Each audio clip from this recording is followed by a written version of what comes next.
the story of my $35 million inheritance. I hadn't even had the chance to tell my husband before the probate lawyer looked at the system and said I had been legally divorced for 2 months. I stayed silent for 5 seconds. And then I made my first move, Seattle, Washington. A rainy autumn afternoon, the traffic on I-5 was gridlocked, the headlights reflecting off the wet, slick asphalt. The smell of rain hitting the concrete mixed with the faint scent of roasted coffee from corner cafes usually brought a sense of peace to a city dweller's soul. My name is Haley Bennett. I was 35 years old, the CEO of Novatech, a software firm housed in a sleek glass building in South Lake Union.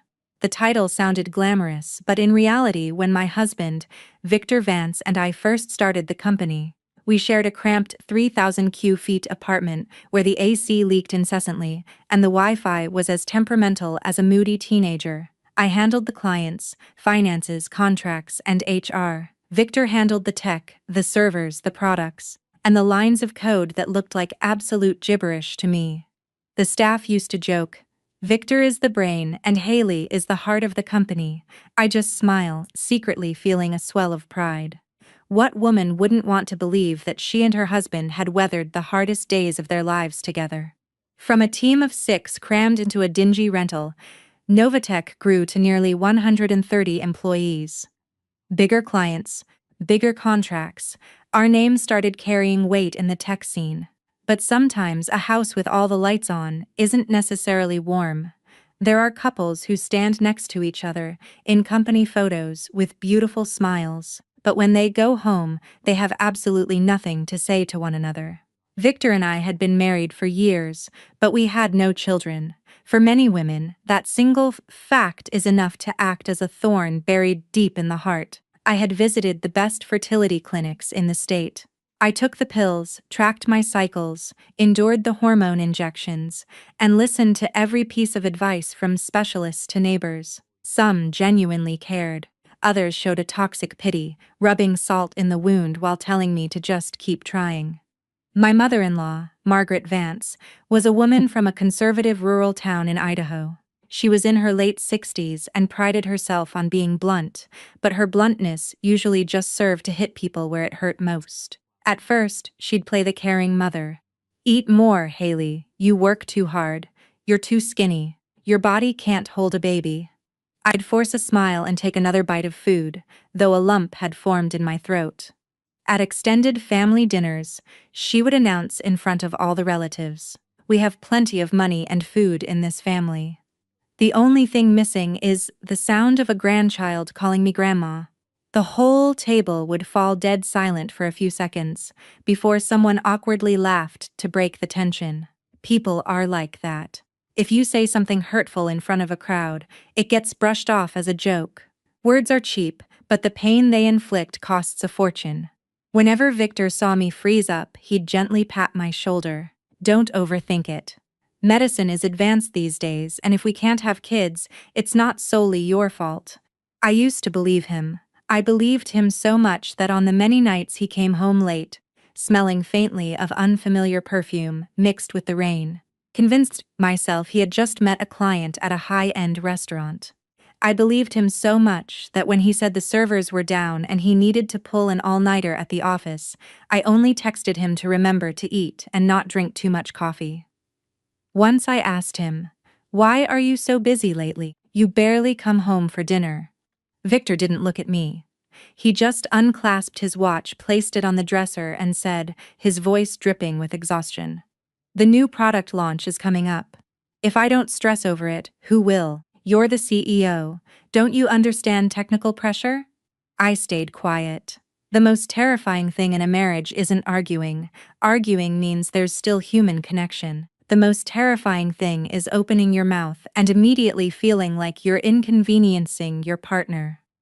That evening, I made a classic pot roast with garlic mashed potatoes and roasted carrots, all of Victor's favorites. I even went out of my way to buy the prime cut from a specialty butcher at Pike Place Market. The butcher had smiled, seeing how carefully I selected the meat. "Cooking for the husband, huh?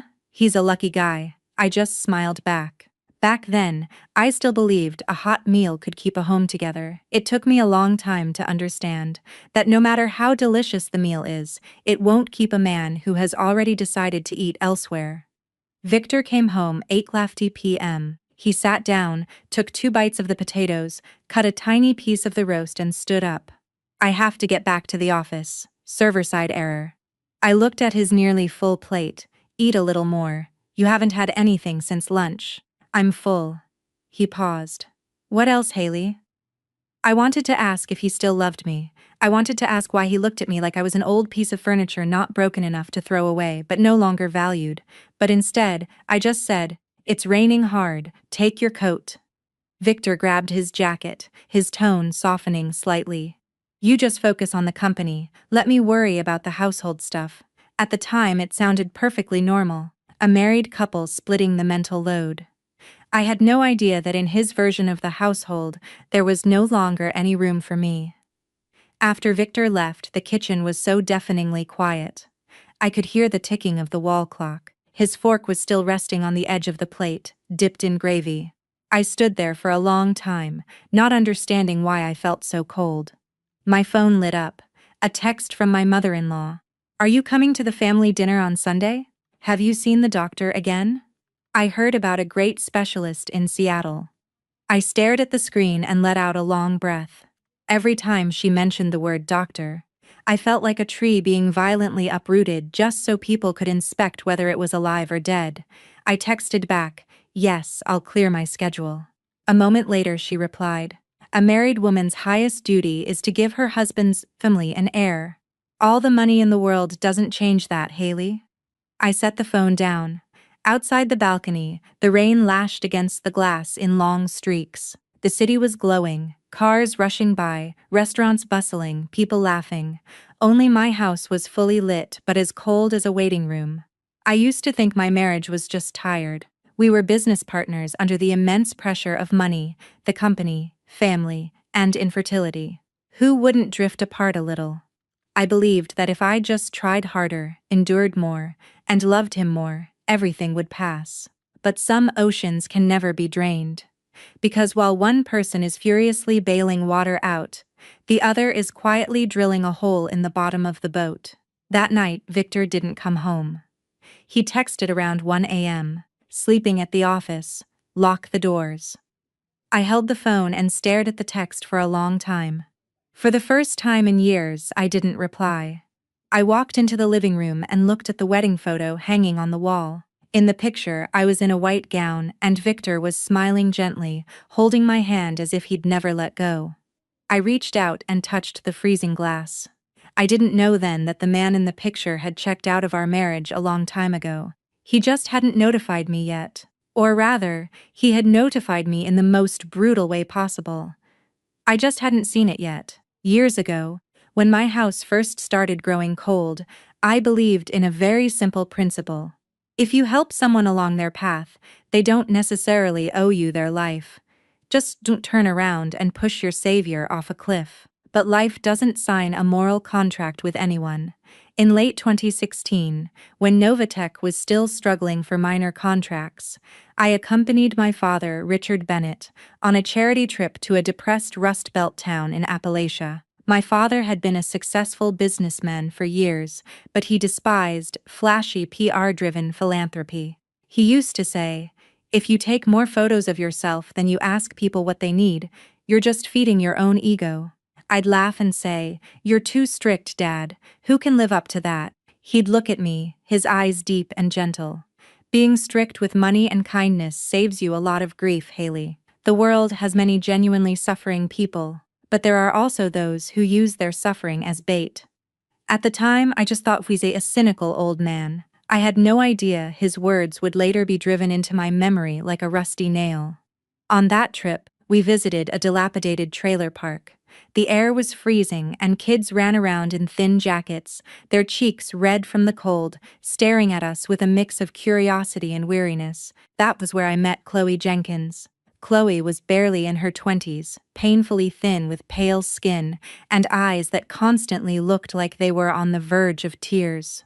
She stood timidly behind her mother, Brenda, her hands twisting the hem of her cheap sweater. As soon as Brenda saw my father, she burst into theatrical tears. Please, sir, you have to help us. We owe bad people a lot of money.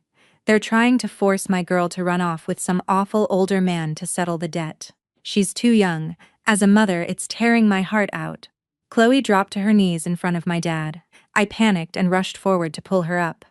Stand up, please. Tell us what's going on. Don't do this. Chloe grabbed my hands. Hers were ice cold. Please, Haley, I don't want to go with him. I want to go to school. I want to work. I don't want my life to end in this place. Looking at the girl in front of me, I felt like I was looking at a fragile sapling, battered by a brutal storm. I felt genuine pity, probably because back then I still believed that tears were always accompanied by goodness, a rather naive belief. But it seems everyone has to pay tuition for their naivety. After talking to the local social workers, my dad found out Brenda had taken out predatory payday loans to fuel a bad habit. And the interest had ballooned into an unmanageable beast. The principal wasn't massive, but the debt collectors were ruthless.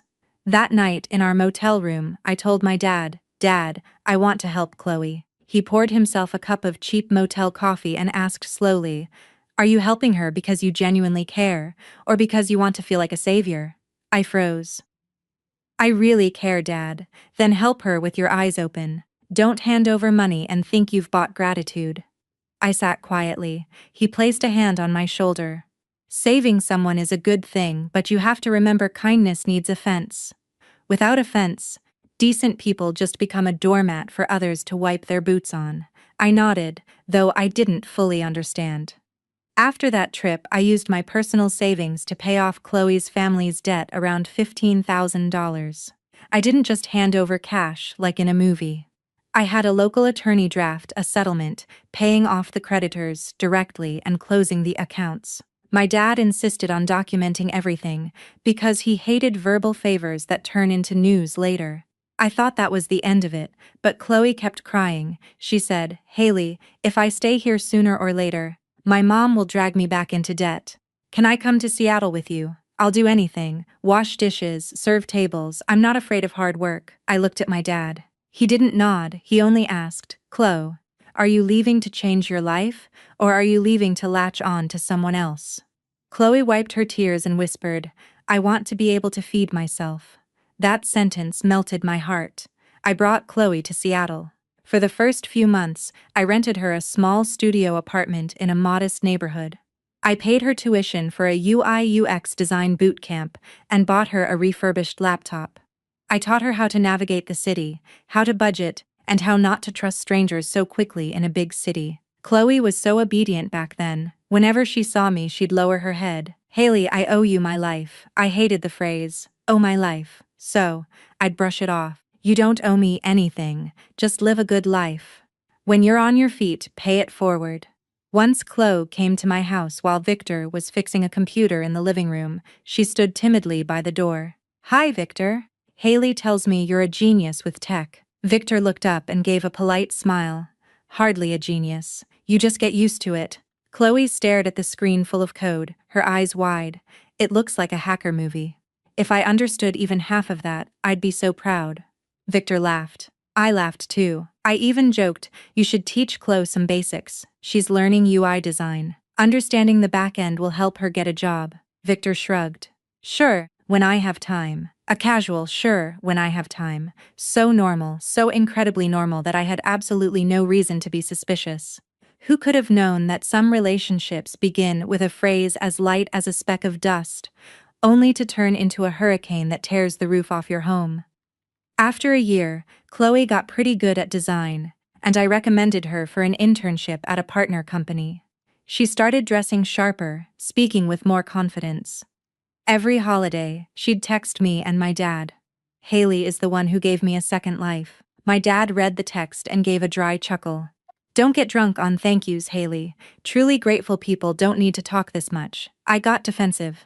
"Dad, you're always so suspicious," he replied. "I'm not suspicious. I just don't hand the keys to my house to anyone just because they cry beautifully." I rolled my eyes and let it go. The kindness of youth is stubborn. It thinks it shines bright enough to illuminate everyone's darkness. The reality is some darkness knows exactly how to hide just outside the spotlight. Sometime later, Chloe said her mother was sick and asked to take a few weeks off to go back to her hometown. I sent her some extra money for medical bills and told her to call if she needed anything. But weeks turned into months. Her texts grew sparse. Sometimes she wouldn't pick up my calls. When she finally returned to Seattle, she looked thinner, her eyes a bit hardened. "Is everything okay back home?" I asked. She forced a smile. "No, I'm just tired. Mom is doing better." I didn't press her. Everyone has a private space they don't want to share. I respected her boundaries. Now looking back, the irony tastes like ash. If someone disappears from your life for a stretch of time, and you don't ask exactly what they were doing, that absence will eventually return to punish you in the most excruciating way. Back then, I thought I had pulled Chloe out of the mud. I didn't know that some people climb out of the mud not to wash their feet, but to learn how to drag others down into it with them. My father died on a day when the rain was punishingly heavy. The Seattle rain didn't just pass through like a normal squall, it dragged on from morning to night, drumming relentlessly against the hospital awnings, soaking the pine trees, and soaking the shoulders of the people who came to see him one last time. I stood next to the casket, my hands freezing, listening to the pastor's solemn voice, while my chest felt like it had been hollowed out with a spoon. Richard Bennett. My father had spent his life doing business cautiously. He was a decent man, compassionate, but never a pushover. He taught me how to read a contract, how to dissect a financial statement, and how to judge a person by more than just their words. Yet, that very last lesson was the one I completely forgot to apply to my own marriage. At the funeral, Victor stood by my side, dressed in a black suit, his face appropriately somber. He would occasionally place a hand on my shoulder in front of my relatives. "Stay strong, Haley. You still have me." I believed him. When a woman loses her father, if she still has a husband beside her, she will instinctively cling to him, like the last weight-bearing pillar in a collapsing house. I did exactly that. I leaned on Victor and cried until my throat was raw, completely unaware that the pillar was beautifully painted on the outside, but thoroughly rotted on the inside. Shortly after the funeral, attorney Michelle Cole called me. Michelle had handled my father's legal affairs for years. A woman as meticulous as a watchmaker. She said, "Haley, please arrange to come to my office. We need to initiate the probate process for Richard's estate." I replied absent-mindedly. "Okay, just set an appointment for me." Truthfully, I wasn't thinking about the money. When a loved one just dies, money feels incredibly alien. All you want is to hear them cough one more time, to hear them tell you to stop working so late.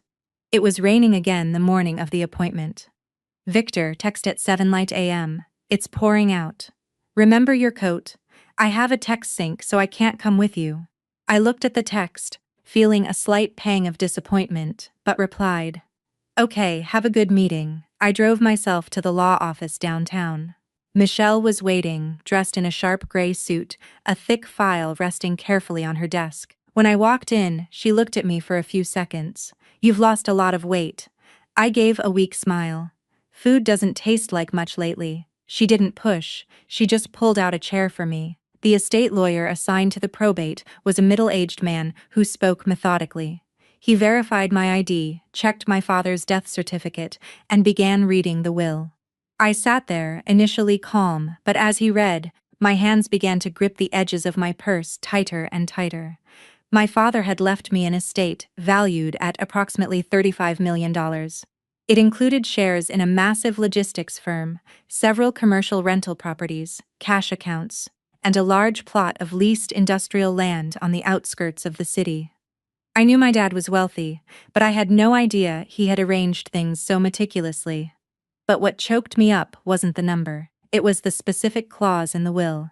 The entirety of the aforementioned assets is left exclusively to my daughter, Haley Bennett, as her sole and separate property. It shall not be commingled with marital assets.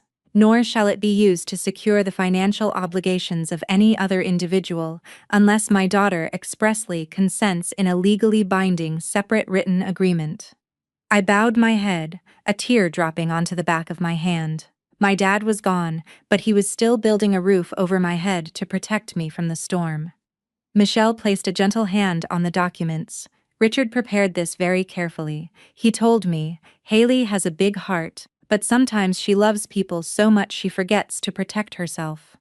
I turned my face away, suddenly feeling deeply ashamed. My father saw right through me. While I had spent years thinking I was so smart, the probate lawyer continued processing the information, typing on his computer. After a moment, he stopped and looked at the screen, a strange expression crossing his face. Miss Bennett, currently the state database shows your marital status as divorced from Victor Vance. A default judgment for a marital settlement and dissolution of marriage was entered and became effective at the end of the first quarter of this year. Could you verify this information? I thought I misheard him. Excuse me, what did you say? The lawyer looked back at his screen, maintaining his professional tone. You and Victor Vance have finalized an uncontested divorce. The court issued the final decree. We need to verify this to accurately categorize your separate property for the estate transfer. I sat completely paralyzed. Outside the glass window, the rain whipped violently against the building. The AC hummed steadily in the room. I distinctly heard the sound of Michelle's pen dropping onto her desk. I spoke slowly, enunciating every syllable. I am still living with my husband. No one answered immediately. I pulled out my phone and found Victor's text from that morning. The words, "It's pouring out. Remember your coat" were still there. So sickeningly considerate. A man who reminds his wife to bring a coat in the morning because he's worried about the rain, but on paper he has been divorced from her for months. Humans truly are magnificent creatures. We can hold an umbrella over ourselves while simultaneously digging a grave under someone else's feet. You almost want to applaud them clear's throat if your heart wasn't actively shattering. Michelle recovered her composure first. She looked at the lawyer. Can you pull the docket and the filings? My client had absolutely no knowledge of this. A few minutes later, the documents were printed out. The pages materialized before my eyes like thin, razor-sharp blades. The petition for dissolution of marriage. A waiver of service. A signed marital settlement agreement waiving rights to contest marital assets. The mailing address for all court notices, Novatique's corporate headquarters. And at the bottom of the agreement was my signature. It wasn't forged. It wasn't a clumsy tracing. It was my real signature. Soft on the first loop, slightly flicked up at the end, exactly how I had signed my name for years. I was trembling so violently, I couldn't hold the glass of water Michelle handed me. She offered me a tissue, but I couldn't cry. Some shocks make you bawl. Others lock your tears away, freezing the pain solid in your throat. Memories flooded back at terrifying speed. Months ago, Victor had handed me a massive stack of paperwork. He said it was corporate restructuring documents required for our Series B funding round. That day, I had just come back from the hospital after watching my dad's health decline. I was exhausted to my bones. Victor placed the pen in my hand. Sign these tabs for me, Haley. The VC guys need it as soon as possible. It's mostly technical addendums and internal board resolutions. I remembered asking him, do I need to read through it? Victor had smiled and rubbed my shoulders. Don't you trust me? It's our company. Would I ever do anything to hurt you? And I signed it. I signed because I was exhausted. I signed because I trusted him. I signed because I thought, we're married. Why do we need to guard ourselves against each other over paperwork? Truly, the most expensive lessons aren't paid in cash. They are paid with a woman's entire life. I looked at Michelle. My voice raspy. Michelle, I was tricked into signing my own divorce, wasn't I? Michelle didn't answer right away. She just said, stay calm, Haley. There are massive red flags here, but we have to move step by step. First, get a certified copy of the entire divorce file. And remember one thing, the assets Richard left you are strictly your separate property. Legally speaking, the fact that you are currently divorced actually makes it impossible for Victor to touch a dime of your inheritance. I closed my eyes. In the span of a single morning, I learned I had inherited $35 million, and I learned my husband had secretly legally erased me from his life. On one side, my father's final act of love. On the other, the coldest stab in the back from the man sleeping in my bed. I didn't scream. I didn't flip the table. I didn't call Victor immediately. It's strange. When the pain hits rock bottom, you become devastatingly calm, like you have nothing left to lose. I signed for the necessary copies and put them in my bag. Before leaving the office, I looked down at the clause in my dad's will, not subject to marital assets. Suddenly, I understood. My father didn't just leave me money, he left me a lifeline. Victor probably thought he pushed me out of his life at the perfect time. But he had no idea that by filing that sneaky divorce, he had just legally severed his own hands from a fortune his greed hadn't even had the chance to behold. Leaving the law office, I didn't go home. I sat in my car in the underground garage for a long time, my hands resting on the manila ink envelope. I was terrified that if I let go, the nightmare would resume. The rain had slowed to a drizzle, but inside my head, 100 questions were violently crashing into each other. If I hadn't seen the court docket with my own eyes, I probably would have died believing my husband was just growing distant. I never would have imagined he could calmly set a trap for me, inside my own home, inside my own company, inside the very documents I trusted him enough to sign. My phone buzzed. It was Michelle. Where are you? Still in the parking garage. I don't want to go home yet. Come up to my firm's main office. We need to dissect this file right now. I drove to Michelle's main office. As soon as I walked in, she had the papers spread across her conference table, color-coded with sticky notes. She looked up, her voice low and steady. "Haley, sit down. It hurts, I know, but you need to be sharp right now." I sat down, lacing my fingers tightly together. She pointed to the pages. "Look, the petition, the waiver of service, the asset division agreement. The signatures are all genuinely yours. This isn't a forgery." I swallowed hard. "So, I signed my own divorce papers without knowing it." Michelle nodded. "Highly likely. And you said, Victor, had you signed a massive stack of funding documents recently?" I closed my eyes, forcing myself to remember every detail. My dad had just been readmitted to the ICU. I was running between the hospital and the office. My brain scattered. Victor walked in with a heavy binder and dropped it on my desk. "Sign these for me. The investors need them." Lots of legal jargon. I had asked if there was anything critical. He laughed so lightly. "If it wasn't critical, I wouldn't need your signature. Just internal stuff. Sign here so we meet the deadline." Looking back, I wanted to slap myself. They say the pen is mightier than the sword, but my pen literally executed my marriage, and I thanked my executioner for handing it to me. Michelle flipped to the next page. Another anomaly. The mailing address for court notifications was Novatech, not your home. "There's a mail routing authorization here. If court mail arrived at the office, who receives it?" I looked up instantly. Nancy Lewis, reception and admin. Saying her name made my heart sink further. Nancy had been with Novate since the early days. We weren't best friends, but I had never suspected her of anything. Michelle asked, "Could Victor easily intercept mail from Nancy?" I let out a hollow laugh. "He's the CTO and my husband. He has access to everywhere in that building. Telling the receptionist to leave an envelope on his desk is child's play." Michelle jotted a few lines in her notepad so the chain is clear. Victor slipped the divorce papers into corporate files, then intercepted the court summons by having them mailed to the office. Not to mention, you were so consumed with Richard's health that you weren't reading the fine print. My throat burned. "Michelle, I want to call Victor right now. I want to look him in the eye and ask him what the hell he thinks I am." Michelle replied so fast it stopped me in my tracks. She looked dead at me. "Haley, listen to me. If you blow up now, Victor will know you found out. And who controls the core technical infrastructure of your company?" I went silent. She lowered her voice. "You have two parallel crises. 1. You were defrauded in a divorce. 2. You have to keep Novatech from collapsing before your Series B product launch." If you act out of anger now, you might win a screaming match, but you will lose the entire chess game. I leaned back in the chair, letting her words sink in. She was right. I was in agony, but I hadn't lost my mind. That company wasn't just my money.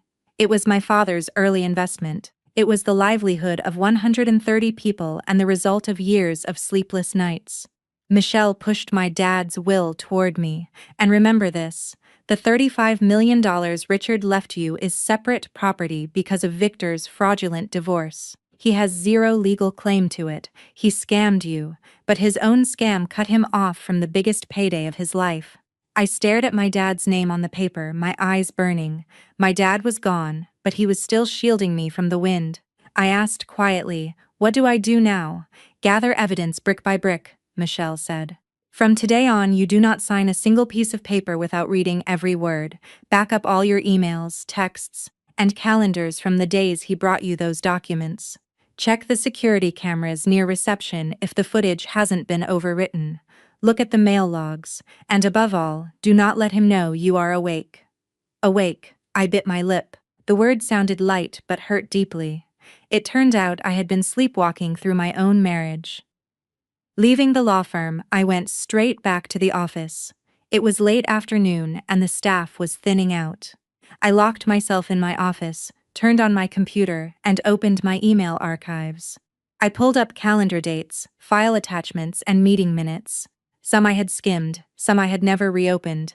I cross-referenced the dates I signed documents with the days the court would have mailed notices. I pulled the lobby camera footage. The old data was spotty, but I knew I was on the right track. On my way out, I passed NY's desk. She was packing her purse. She stood up when she saw me. "Oh, Haley, you're still here?" I looked at her, fighting to keep my voice casual. "Yeah, checking some old files. Hey, Nancy, where do you keep the incoming mail logs from the first quarter?" Nancy froze just for a fraction of a second, but I saw it. In the admin filing cabinet. "Haley, can you pull them for me tomorrow?" She nodded. "Sure thing. I'll get them." Just a tiny hesitation, but it was enough to drop the temperature in my chest by a few degrees. That night, I didn't cry. It was strange. I had been paralyzed with shock in the morning, but by evening I was organizing evidence like a completely different person. Maybe when the pain is too immense, it doesn't allow you the luxury of a breakdown. It forces you to grow up immediately, right on top of your own ruins. I walked out to the parking garage. It was dark, the streetlights reflecting in the puddles. I pulled out my phone and dialed a number I hadn't called in years. Kevin Hayes, an old college friend who used to do internal corporate investigations for a Fortune 500 company before opening his own private intelligence firm in Seattle. He picked up on the third ring. "Haley, long time no see." I didn't beat around the bush. "Kevin, I need a favor and it's dirty." There was a beat of silence. Kevin's voice dropped. "What's going on?" I stared at the cars rushing by on the wet street, the night wind freezing against my cheeks. "I need you to track my husband's actual schedule." Kevin didn't ask stupid questions. "Done. See you tomorrow." I hung up and looked at the Seattle skyline. My dad always told me to read before I sign.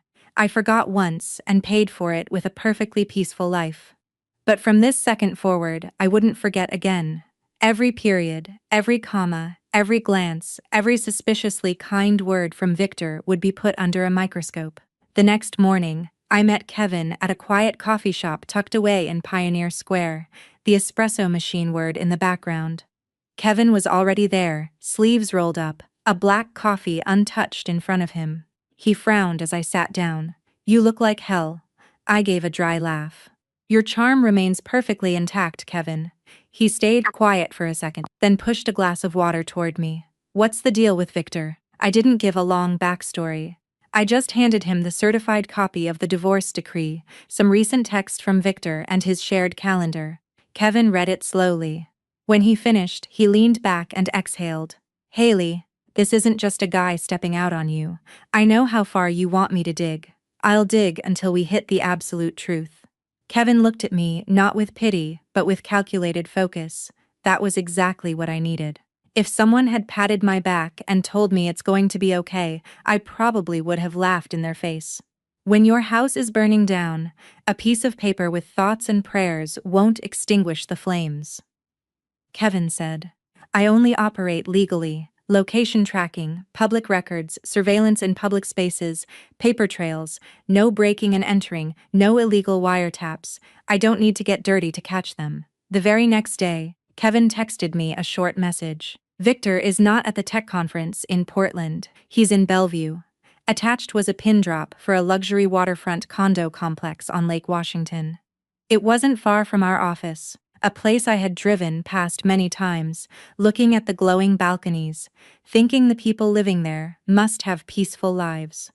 It turns out peace isn't determined by the floor you live on, but by the conscience of the people inside.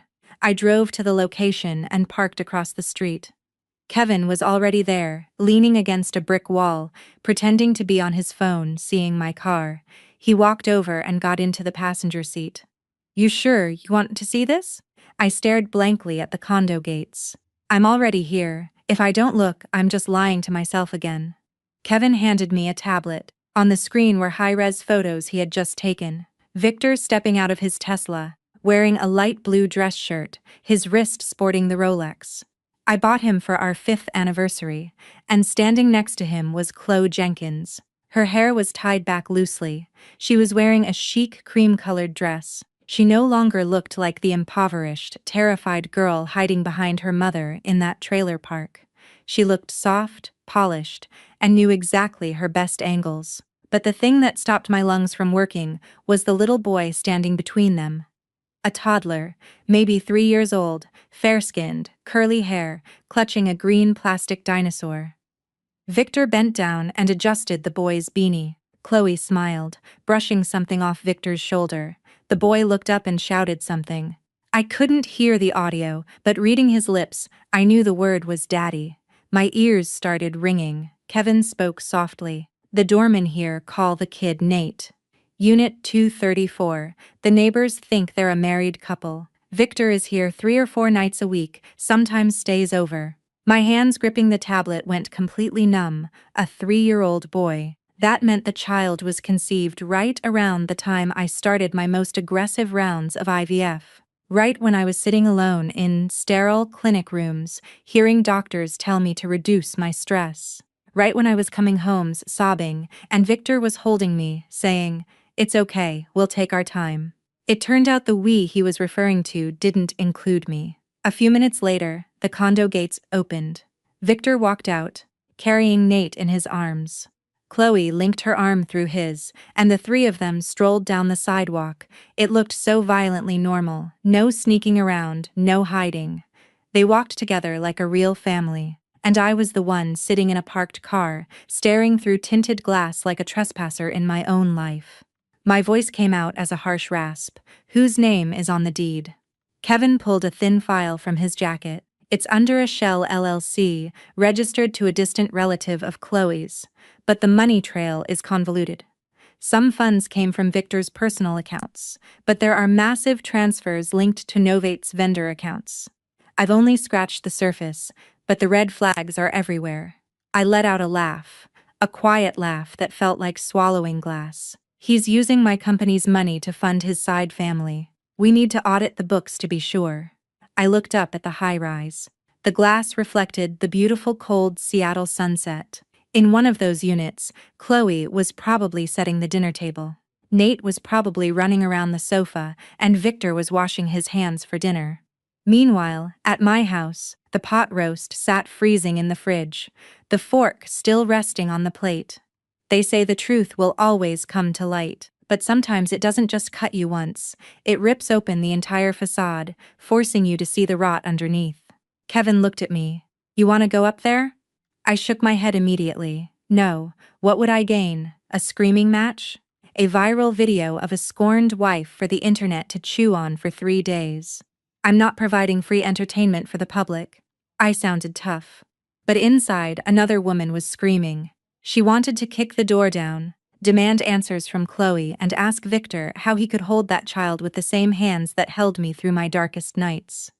But I caged her. I had to.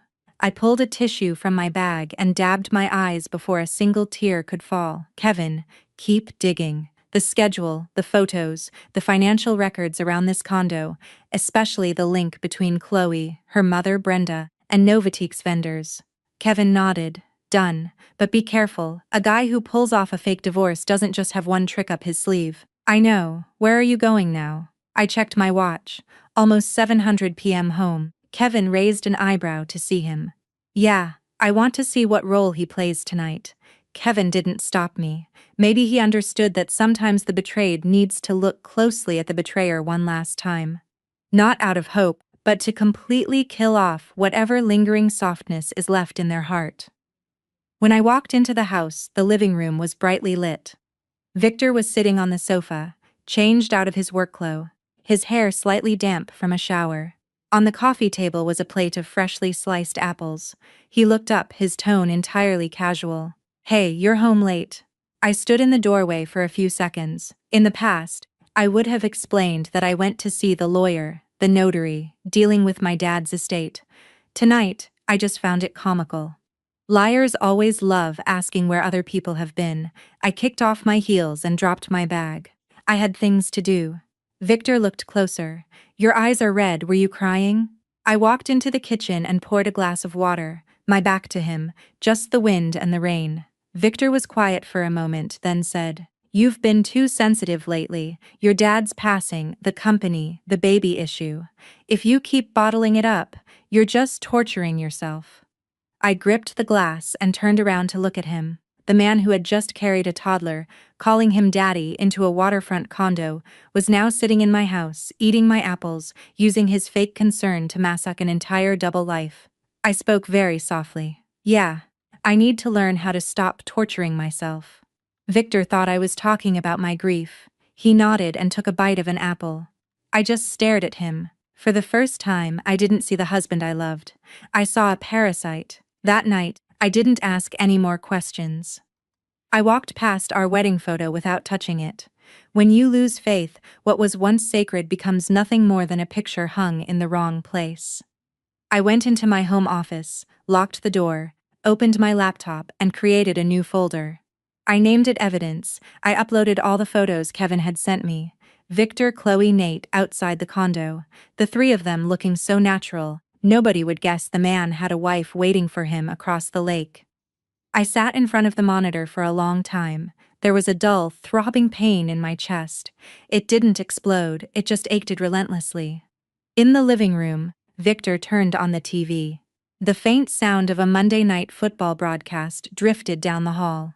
He chuckled at a play, acting as if tonight was perfectly normal. That normally was terrifying. A man could betray the woman he shared a bed with for years, and then sit on the couch, eat fruit, watch football, and casually ask why her eyes were red.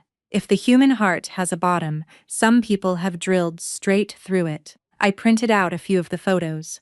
Not high-quality color prints, just clear enough to see faces. And the moment he held the child, I folded the papers and walked out. Victor was still on the sofa. He looked up. Not asleep yet? I tossed the photos onto the glass coffee table. Look at them. Victor glanced down. For exactly 1 second, his face went rigid, but he was good. He recovered instantly, sitting up straight, picking up a photo, and tossing it back down. You hired a PI to follow me. I gave a short, breathy laugh. You have a secret contento, a mistress, a kid calling you dad, and your first question is about me hiring a PI. Victor stayed quiet. He grabbed the remote and muted the TV. The house fell dead silent, save for the rain tapping against the balcony glass. Since you know, I won't hide it anymore. The words fell onto the table like a shattered plate. What is Chloe to you? I asked. He didn't flinch. Someone I love. I thought I would scream, but I didn't. My throat was so dry, the words came out agonizingly slow. And me? Victor frowned. Haley, don't act like you don't understand. You know how we've been living these past few years. I'm exhausted, and so are you. This house is nothing but work. IVF clinics, hormone shots, and stress. I'm a man. I needed a real family. My hands curled into fists against the back of the armchair. A real family. Victor's voice hardened. My mother has been waiting for a grandchild for years. Do you think I don't feel the pressure? Chloe gave me a son. He calls me dad. He runs to hug me when I walk through the door. You? All you gave me was a sense of guilt and a dead end. I stood frozen. So all the needles, all the times I was alone in clinical rooms, all the nights I sobbed into my pillow, terrified of my own biology. To him, it was just guilt and a dead end. You cheated on me, had a secret child, tricked me into signing divorce papers, and now you're blaming me for being infertile. Victor stopped when he heard the word divorce. His eyes flashed. You know about that? Did you think I'd never find out? He stood up and walked toward me. Haley, don't act like I'm the only villain here. That paper was an escape for both of us. You signed it. The judge signed off. We are legally divorced. You hid the divorce papers inside Series B funding documents while my dad was dying in the hospital. And you call that an escape? Victor went silent. Silence is sometimes dirtier than a lie. I pointed to the door. Get out of this house and effective tomorrow. You are suspended from all executive duties at Novatech until this is resolved. Victor let out a short, dry, contemptuous laugh. You think that company runs without me? I stared at him. The company isn't yours alone. The core backend is, Victor spat out, enunciating every word. The servers, the encryption keys, the authentication architecture, the root access. It all runs through me. The Series B launch is in a few weeks. If I don't play ball, who will? You want to play the ruthless CEO, Haley? Pick a smarter time to do it. A chill ran down my spine. Victor walked over to his laptop on the desk and opened it. Lines of code and admin panels I never messed with appeared. He typed a few lines and turned the screen to me. See this deployment access server master keys and this? He pointed to an innocuous-looking file, the kill switch. If I trigger this, the demo environment breaks. The investors walk. We get sued for breach of contract.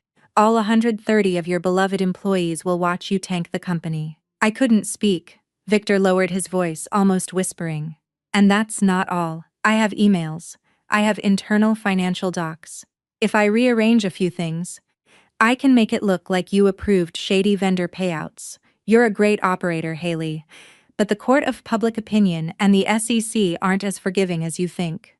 I looked at the man in front of me. This wasn't my husband.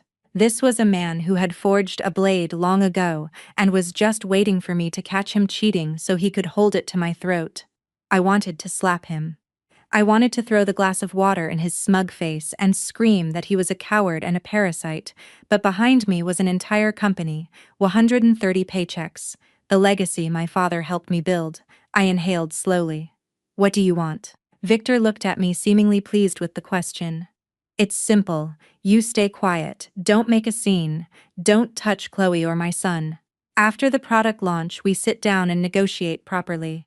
I'll make sure everything transitions smoothly. Smoothly for who? For everyone, he said effortlessly. You keep the company and your reputation. Chloe and Nate get legitimacy. My mom gets her grandson. Stop being selfish, Haley. I almost laughed. A man defrauds his wife, guts her trust, and tells her not to be selfish. If audacity were a commodity, he'd be richer than Jeff Bezos. But I didn't laugh. I looked down, letting my hair hide my eyes. Give me time. Victor watched me. How long? I can't process this right now, but I don't want the company to die.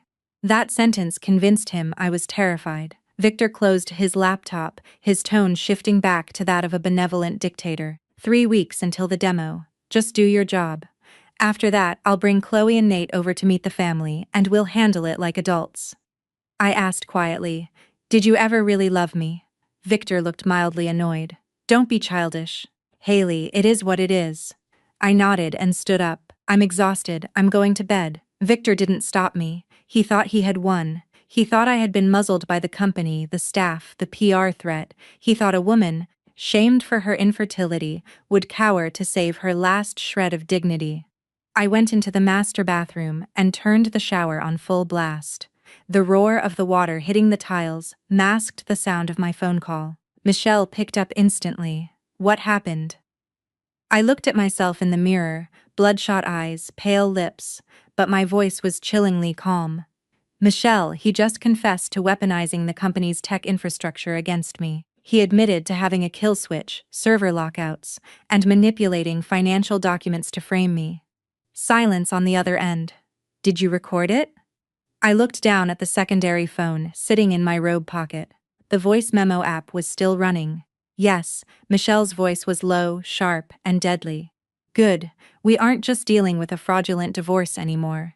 We are dealing with corporate extortion and cyber sabotage. I turned off the water, letting the cold air hit my skin. Out there in the living room, Victor was sitting on my sofa, thinking he had forced me to bow my head. But some bows aren't a sign of defeat. Sometimes you just look down to see where to place the bear trap. The next morning, I woke up earlier than usual. The house was quiet, the sofa was exactly as it had been, his coffee mug on the table, his shoes neatly by the door. If you didn't know, you'd never guess a marriage had been slaughtered here the night before. Victor walked out of the walk-in closet, adjusting his tie in the mirror. He looked at me, his voice as light as if last night had been a dream. "Did you sleep okay?" "I was pouring coffee." "Fine, I know you're in shock, but eventually you'll see I had no other choice." I turned to him for a brief second. I wanted to ask what his heart was made of to say something so grotesque with a straight face, but I swallowed it. "I don't want to fight anymore. I'm tired." That appeased him. He walked closer, his tone patronizing. "Just focus on the launch. We'll deal with the rest later." I nodded. "Right, we'll deal with it later." But he wasn't the only one making plans. After Victor left, I drove straight to a cafe in Capitol Hill to meet Michelle. She was sitting in the back corner, her laptop open, a legal pad, and 2 hot coffees in front of her. "What else did he say?" she asked. I slid my phone across the table. I recorded him admitting to using the company's system to blackmail me. He also said after the launch, he's demanding legitimacy for Chloe and the kid. Michelle nodded slowly. "Excellent. We have another arrow in our quiver. But you must remember, do not let him suspect you are counterattacking." I wrapped my hands around the coffee cup. They were still cold. "What's the next move?" Michelle wrote 3 bullet points on her pad, 3 fronts. 1. The fraudulent divorce. 2. The corporate extortion via tech access. 3. The anomalous financial flow. You only share information on a need-to-know basis. No gossiping. I looked at the list. For the first time in days, the chaos in my head organized itself. First, Michelle said, "You sign nothing unless you read every page. Never out of urgency, trust, or awkwardness." That tuition fee was steep. I won't forget it. Second, all your personal documents, original corporate files, and physical seals go into a secure vault, not in the house. I nodded. Third, tighten the protocol for back-end system changes at work. Anyone who wants to push an update needs a logged ticket and dual approval. Don't point fingers at Victor. Just use the upcoming Series B launch as an excuse to tighten security. Victor will hate that. Good. People who hate clear protocols are usually looking for a back door. Leaving the cafe, I went to the office earlier than usual. I called Lauren Taylor, our lead accountant, into my office. Lauren came in holding a stack of invoices. "You needed me, Haley?" I closed the door and lowered my voice. "Lauren, I need you to do a deep dive into all tech and external maintenance expenditures over the last 4 years. Keep it completely off the radar. Don't ask why yet." Lauren frowned. "Is something wrong?" "I don't have conclusions yet, but I need to be sure." Lauren nodded immediately. "Understood. I'll filter by vendor groups and trace the cash flow." I looked at her, feeling a rush of gratitude in a world where my family was stabbing me. My colleague was standing firm on principle. Next, I called Nancy, the admin. She walked in looking nervous. "Have a seat. I need the incoming mail logs from Q1. Nancy swallowed hard. Can I bring them up after lunch?" I looked her dead in the eye, my voice firm but measured. "No, I need them right now." Nancy paused for a second before whispering, "I'll go get them." When she turned around, I realized something. The smallest links in the chain are usually the first to rattle.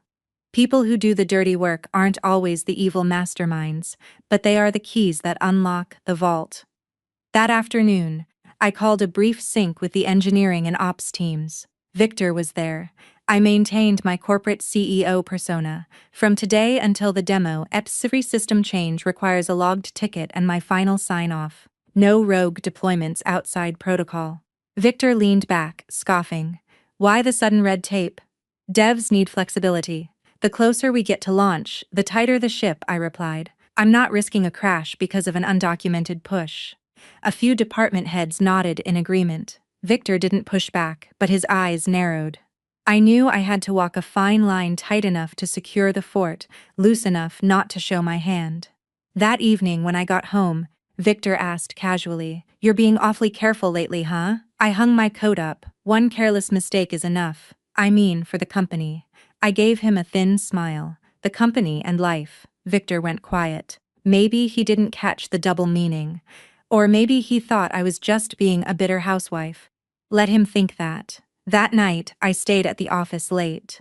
The hallways were empty, save for the hum of the HVAC and the night janitor's vacuum. I was in a small conference room with Lauren. Spread across the table were her laptop, bank statements, invoices, and cold coffee. Lauren pushed her glasses up. "Haley, this is bad." I sat up straight. "Which one?" "Not one, an entire cluster." She turned her laptop to me. A spreadsheet showed contracts for system maintenance, cybersecurity consulting, hardware upgrades, and backup servers. Normal expenses for a tech firm. But life is like an accounting ledger. The things that look the most normal are usually where the bodies are buried. Lauren pointed to a vendor name, Jenkins Tech Solutions LLC. Over the past 2 years, we've wired them over $850,000. I frowned. Who are they? On paper, an IT hardware supplier. But I dug into the LLC. The registered address is a dilapidated trailer in a rural town in West Virginia. No website, no tech staff, no warehouse. I stared at the name of the registered agent. Brenda Jenkins. My heart stopped. Lauren looked up. "Do you know her?" I pulled up the file Kevin had sent me. Brenda Jenkins, Chloe's mother, the woman who had cried in front of my dad and me, begging for money to save her daughter from loan sharks. The woman whose $15,000 debt I had personally paid off. Now she was sitting in the middle of my company's cash flow. My throat turned to sandpaper. "Keep looking, Lauren." Lauren nodded, scrolling down. "There are others: Appalachian Digital, Blue Ridge Software, all shell addresses, virtual offices, or PO boxes. And every single one of these vendor approvals was signed off by Victor." I looked at the numbers. $150K, $50K here, $20K there, $850,000 in total. They sat static on the screen, but they were screaming at me. "Are there deliverables?" I asked. "Flimsy ones," Lauren scoffed. "Invoices that just say security consulting rendered or hardware delivered.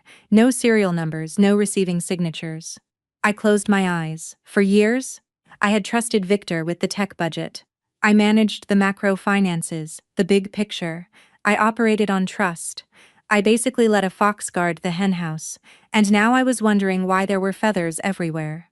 Lauren kept filtering. The money flowed from Novate to the vendors, then bounced to personal accounts linked to Chloe's family, or was withdrawn as cash. Dates matched up perfectly. A massive withdrawal the week Victor put a down payment on the Bellevue condo. A wire transfer the week Nate started at a 2,000-month private preschool. Lauren slammed her hand on the table, her voice shaking with rage. "Haley, this isn't just an affair. He's bleeding the company dry to fund his secret family. I'm so sorry, but I look at this and my blood boils.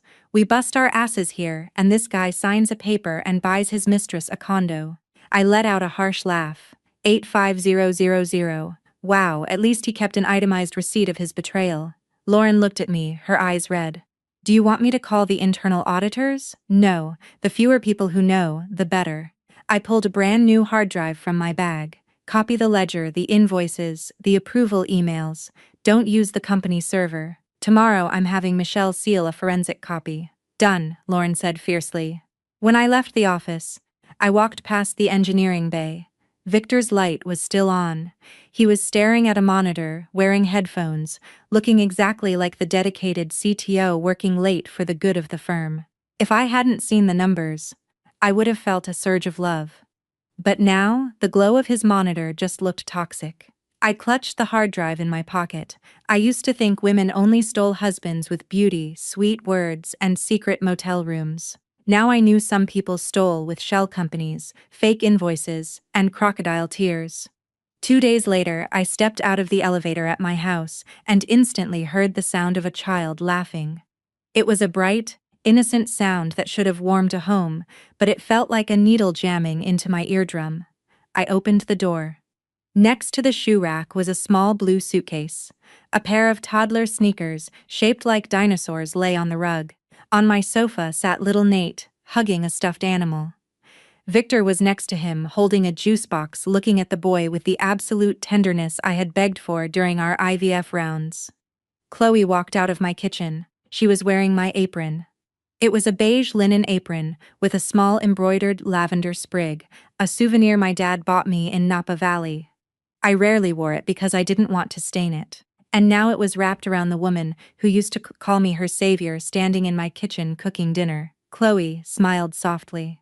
"Oh, Haley, you're home. I'm so sorry I didn't call. The HVAC in our condo broke and the repairman said it would take days.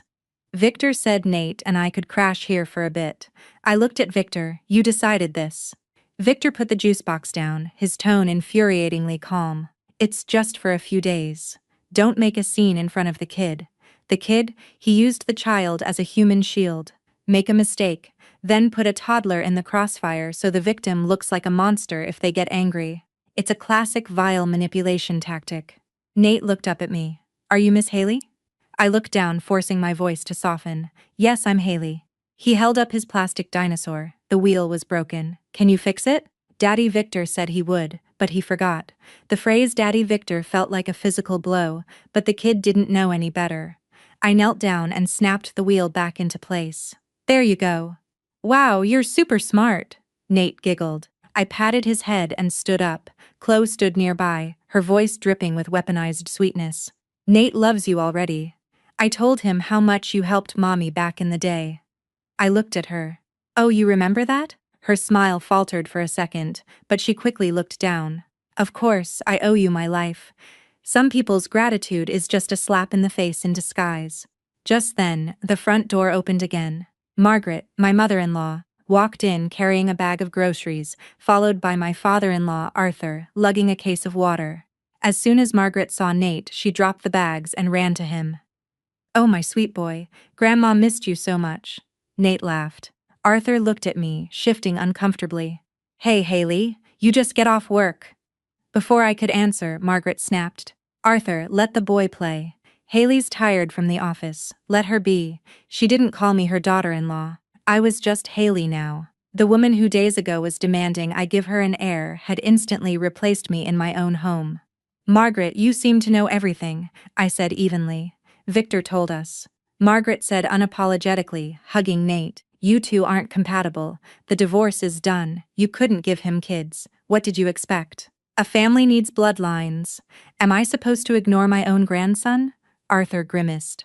"Margaret, tone it down. Did I say something wrong?" She shot back. "We waited years for a boy. Now we have a Vance heir. Haley makes good money, sure, but if she can't be a mother, she needs to understand." Chloe looked down to and twist the hem of her apron, playing the tragic victim, but I saw the corners of her mouth twitch upwards.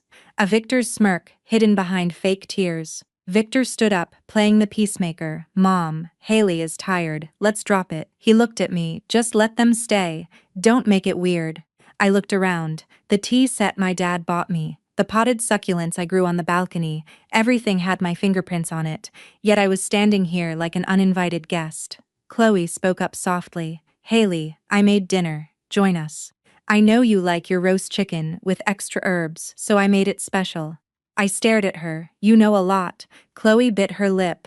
"I just want peace." "Peace isn't breaking into someone's home and telling them to be quiet," I said. The room falling dead silent. Victor frowned. "Haley," I put a hand up. "I didn't yell, I didn't cry. I spoke clearly. I am exhausted. Eat your dinner. I will be in my office." Margaret scoffed. "Look at that attitude. We come over and she won't even break bread." I paused on the stairs and looked back. "I broke bread with you for years, Margaret. Tonight I am opting out." I went upstairs and locked my office door. I took out my backup phone, hit record, and slid it under the door gap. I didn't care about their petty gossip. I needed audio evidence of Victor moving his mistress into my legal residence, treating it as his own, and confirming his manipulation. My phone buzzed. A text from Victor. "You played that smart. Keep it up and things won't get ugly." I didn't reply. Downstairs I heard the clinking of silverware.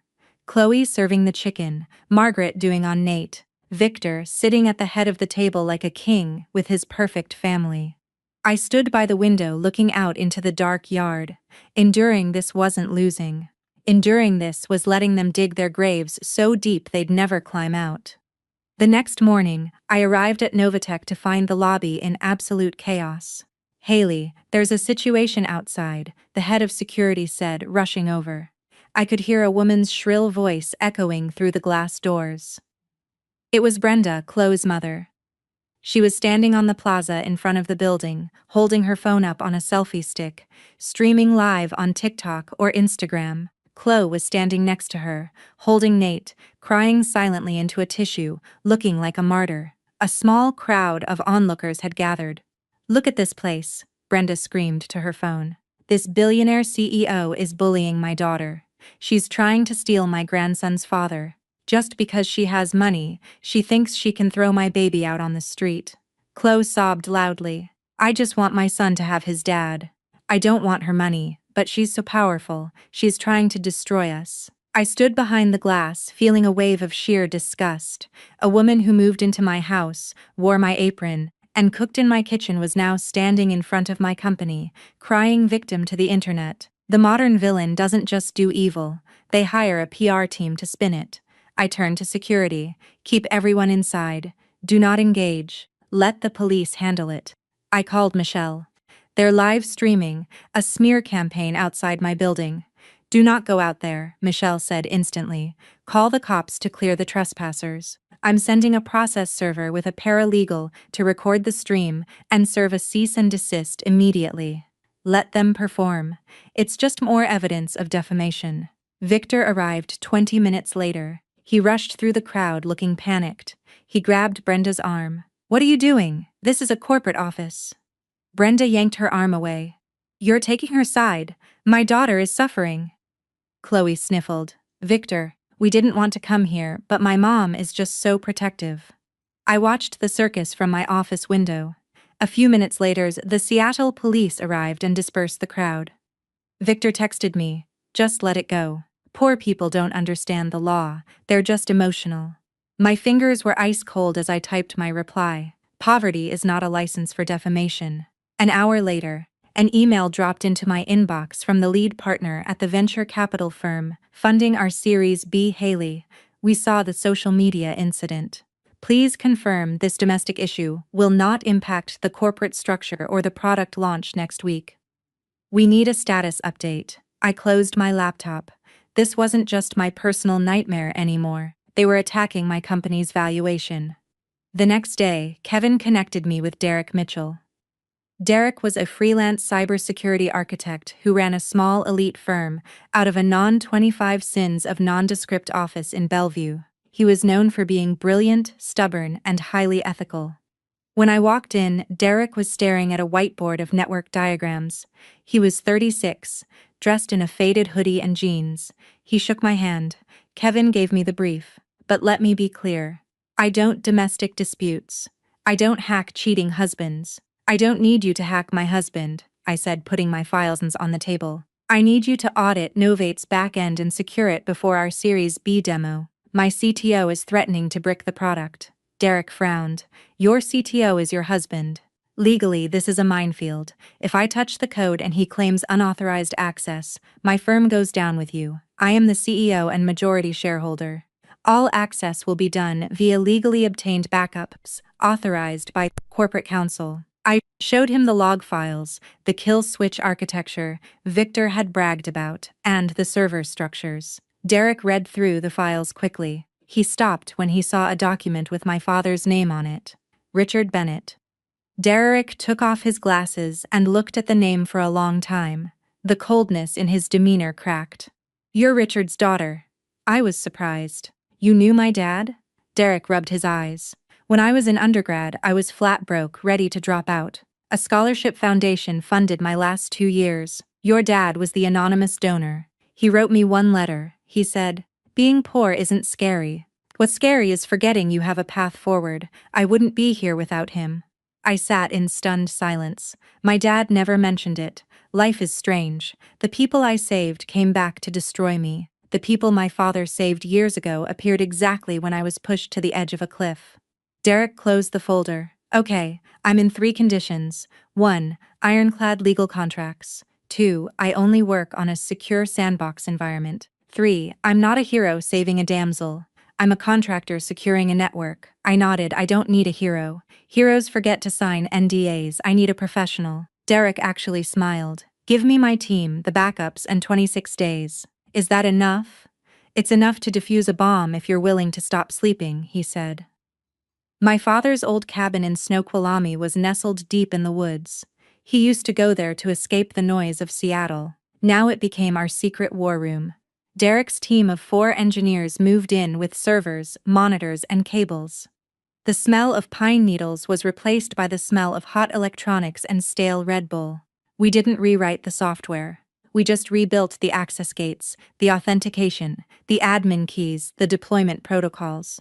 One night at 2 a.m. while eating instant ramen, Derek called me over. Look at this. We found a back door, not the one Victor showed you. A hidden one, he pointed to the screen. Someone tried to access the shadow repository. Who? A user named Lucas Pratt. Lucas, Victor's lead developer and right-hand man. Don't lock him out yet, I said instantly. If you trap a rat too early, it warns the nest. Let him think he's unseen. Derek nodded in approval. The next day at the office, Lucas smiled at me in the hallway. Hey Haley, demo prep is looking great. We're right on track. Glad to hear it, Lucas. I smiled back. That night, Kevin sent me a log of Lucas texting Victor. Haley is locking down protocols. Feels like someone is auditing. Victor's reply. Keep an eye on her. Push the shadow update. The shadow update was a malicious piece of code. Lucas tried to inject into the staging environment. If deployed during the Series B pitch, it would intentionally crash the system under heavy load, allowing Victor to blame me for breaking the product with my new protocols. Derek isolated the code, quarantined it, and created a fake mirror environment, so Lucas thought his bomb was successfully planted. Victor was getting impatient. 3 days before the demo, he walked into my office and threw a contract on my desk. Signed this. It was a restructuring agreement, but buried on page 4 was a clause transferring 17% of my equity to Victor to ensure technical independence. You're extorting me for shares now? I asked. Victor slammed his hand on the desk. Without me, this company is an empty shell. I press a button and the demo dies. Sign the paper, Haley. I hit the record button on my phone, hidden under a notebook. If I sign this, you promise not to crash the system. Sign it and everyone gets what they want, he sneered. I picked up my pen and signed a legally useless photocopy Michelle had prepared. Victor snatched it, looking triumphant, and walked out. Sunday, the family dinner at Margaret's house in Spokane. I drove across the state, knowing exactly what I was walking into. The house smelled of roasted turkey and pie. The entire extended family was there. When I walked in, Margaret pointed to a folding table in the corner. Haley, sit over there. The main table is for family. Chloe was sitting at the main table, Nate in her lap. Victor was beside her. I didn't sit at the folding table. I stood in the center of the room. Margaret glared at me. Since you're here, let's talk about Richard's estate. You owe Victor half of that money. You couldn't give him a child. The least you can do is support his son. The room went silent. I looked at Margaret, then at Victor, then at the relatives staring at me. A family, I said. My voice echoing in the quiet room is not built on fraud. An inheritance left by my father to protect his daughter will not be used to fund a mistress, a stolen condo, or a man who embezzled $850,000 from his own employees. Victor jumped up, his face pale. Shut up, Haley. You hid divorce papers and funding documents, I continued, staring him down. You stole from Novatech. You used a toddler as a prop to humiliate me. I looked at Margaret and you enabled a parasite because you're obsessed with a bloodline. I dropped my napkin on the table. I am no longer part of this family. I'll see you in court. I walked out, leaving the house in stunned, deafening silence. The morning of the Series B demo in downtown Seattle, the ballroom was packed with VC investors, tech journalists, and our staff. I stood backstage, my heart calm. Derek gave me a thumbs up from the tech booth. The fake environment is isolated, real system is bulletproof. I walked on stage and delivered the pitch. I talked about Novate's origins. I didn't mention Victor. Right on cue, Victor stood up from the front row holding a mic. I have to halt this presentation. As CTO, I have identified a critical security flaw. The CEO has compromised the architecture. I have to initiate a system kill switch for safety. The investors gasped. Cameras flashed. Victor pulled out his laptop and hammered the enter key. He waited for the screens to go black. 1 second, 5 seconds, 10 seconds. The Novatech dashboard remained glowing beautifully on the massive projector. A small pop-up appeared on Victor's screen. Access denied, credentials revoked. Victor froze, staring at his screen in horror. Derek stepped out of the booth with a mic. My name is Derek Mitchell, independent cybersecurity auditor. At the CEO's legal behest, we have neutralized a malicious insider threat. The system is secure. The crowd erupted in whispers. I stepped to the center of the stage. In the interest of total transparency with our investors, I said, clicking the clicker. The screen shifted to a forensic accounting report. We have uncovered $850. Zauzanin embezzled from Novatech via shell companies linked to our former CTO and his associates. Lucas tried to sneak out the back doors, but corporate security was already waiting for him. At the back of the room, Brenda and Chloe were trying to slip away, but Kevin was standing there with 2 Seattle police detectives, and standing next to Kevin was a man named Luke. Chloe's ex-boyfriend from West Virginia. Victor saw Luke and marched to the back. What is this? Kevin handed Victor a manila folder. Before you go to jail for corporate fraud, you should read this. It's a paternity test and a blackmail thread. Victor ripped the folder open. It was texts between Chloe and Luke.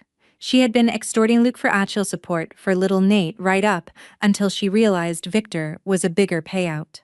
Nate wasn't Victor's son. Victor looked at Chloe, his face completely bloodless. He's not mine. Chloe burst into real tears, shrinking away. Margaret, who had come to watch her son's triumph, collapsed into a chair in the lobby, clutching her chest. The Vance air she had used to torture me was a lie built on a scam. I didn't feel joy looking at the terrified toddler in Chloe's arms.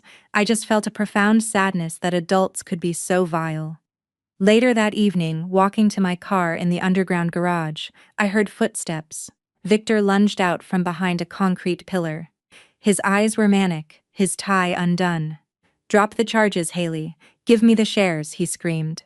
Before he could reach me, Kevin and an undercover detective tackled him to the concrete. The sound of handcuffs clicking echoed in the damp garage.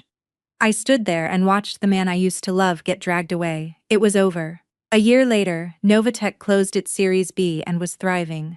Derek was our new CTO, implementing a democratized tech architecture where no one person held the keys to the kingdom. Victor was indicted for wire fraud, embezzlement, and cyber sabotage. Chloe and Brenda faced extortion and accessory charges. Margaret lost all her social standing and her fake grandson in one fell swoop.